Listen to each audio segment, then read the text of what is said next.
Elon Musk and Pierre Poilievre explained why no one understands the rare danger Canadians are in, and how Justin Trudeau had gotten out of control, and that's why he should resign. His time as Prime Minister is coming to an end. In the latest Twitter podcast, Musk said, "Canadians are in a terrible situation now because the Prime Minister made a big mistake and has delivered constant losses for his country. He became out of control.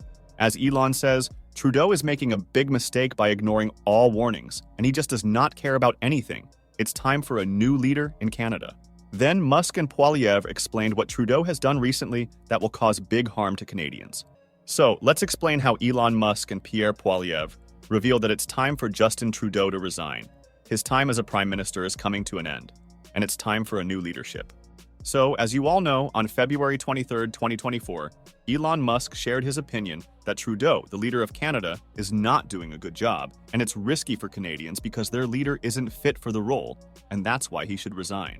Musk also made a joke, calling Trudeau Trudeau, referring to a Canadian board game called Trudeau Mania. This game jokes about Canadian politics from the time when Justin Trudeau's father, Pierre Trudeau, was Prime Minister. According to him, Trudeau acts like a dictator without the right skills, which is dangerous for Canadians. The images Elon shared, which he joked were by Gemini, are actually old pictures of Trudeau wearing outfits from different cultures, implying criticism. Elon Musk believes Trudeau is a big problem and poses a threat to Canadians. For instance, on October 2, 2023, Elon criticized Trudeau for restricting freedom of speech.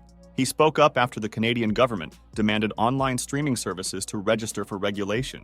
Also, Elon Musk and the leader of the Conservative Party, Pierre Poilievre, agree on this about how many mistakes Trudeau made and the fact that it's time for Trudeau to resign. On February 6, 2024, Elon Musk compared the Toronto Star newspaper to media controlled by the government in the Soviet Union. This happened after Pierre Poilievre, the leader of the Conservative Party, claimed the newspaper was getting ready to publish a negative article about him. In a message on X on Tuesday night, Poilievre said the Star was unfairly attacking him with a story they were about to release. "The Toronto Star is trying to write a hit piece on the fact that my wife bought a small $300 splash pool a couple years ago, which we paid for and put up ourselves," Poilievre wrote. Separately, they are attacking us for installing a safety fence at Stornoway to protect our kids after threats to my family. And Elon Musk responded, "The Toronto Star has become Canada's Pravda." Pravda was the main newspaper for the Soviet Union's Communist Party until the Soviet Union ended. Even though the Toronto Star isn't owned by the government, it gets a lot of money from the Canadian government, just like many other newspapers in Canada. And on February 15, 2024, Pierre Poilievre said that Prime Minister Justin Trudeau should resign because under Trudeau, Canada has become weak, poor, and without protection. He promised to take back control of Canada's defense abilities, but didn't promise to meet the NATO goal of spending 2% of the country's income on defense. Poilievre's remarks followed statements by Donald Trump, a Republican running for president, who insisted on Wednesday that the United States wouldn't defend NATO countries that don't spend at least 2% of their income on defense, including Canada. According to the article, under Poilievre's leadership, the Conservatives have promised to try to meet the defense spending goal set by NATO if they come to power, but they haven't made a firm commitment to do so. This stance is very similar to that of Trudeau's Liberal Party. When reporters asked Poilievre on Thursday how his defense policy would be different from the Trudeau, he used the chance to criticize the current government. He stated, "Justin Trudeau has made Canada weak, poor, and defenseless. His plan for national defense is to rely on Joe Biden or Donald Trump to protect Canada. That puts America in charge of Canada's future. I don't want that." Also, we should mention that the situation with Trudeau is so bad that on February 18, 2022, Elon Musk made a tweet comparing Justin Trudeau to Adolf Hitler.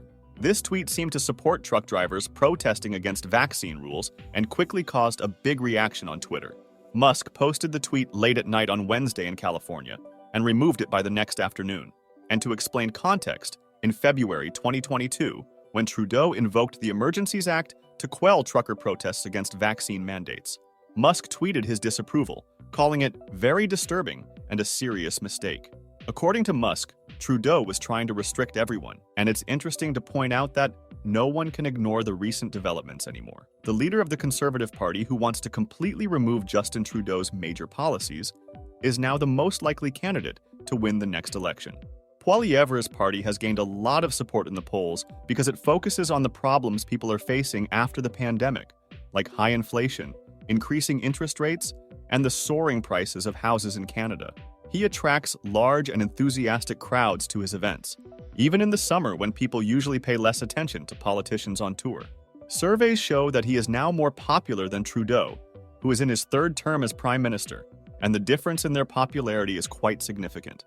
Poilievre seems to be creating a strong team that includes both people who favor popular ideas and those with traditional conservative views, as well as those who are moderately conservative. The next election might happen any time between next year and the fall of 2025, depending on how long a partnership between the Liberal Party and the New Democratic Party lasts. However, when the election does happen, Trudeau's group should expect to be considered the less likely to win.